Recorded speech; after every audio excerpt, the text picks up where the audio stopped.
English ফুটবলে মৌসুমের শেষ আসর এফএ কাপের ফাইনাল আজ ম্যানচেস্টার ডার্বিতে মুখোমুখি ডিফেন্ডিং চ্যাম্পিয়ন সিটি ও রানার্স আপ ইউনাইটেড।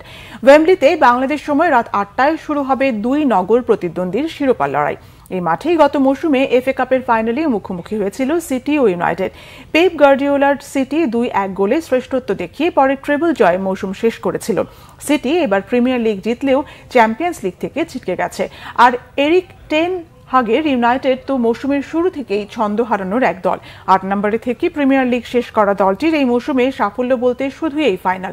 সংবাদ মাধ্যমের খবর, ইউনাইটেড এফএ কাপ জিতলেও ওল্ড ট্রাফোর্ডে ছাড়তে হবে ডাচ কোচকে। তাকে ছাঁটাইয়ের চূড়ান্ত সিদ্ধান্ত নিয়ে ফেলেছে বলে খবরও প্রকাশ করেছে ব্রিটিশ মিডিয়া।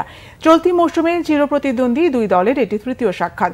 আগের দুইবার দেখা হয়েছে লিগে, সেখানে একচ্ছত্র আধিপত্য ছিল সিটির। গত বছর ২৯ অক্টোবর ম্যান ইউয়ের মাঠে ৩-০-তে, এবছর ৩ মার্চ নিজেদের মাঠে ৩-১ জয়োৎসব করে প্রিমিয়ার লিগে টানা ৪ বারের রেকর্ড চ্যাম্পিয়নরা। দুই ম্যাচে আর্লিং হল্যান্ড ও ফিল ফোডেনের গোল সংখ্যা সমান ৩টি করে। ইউনাইটেডের একমাত্র গোলদাতা মার্কাস রাশফোর্ড।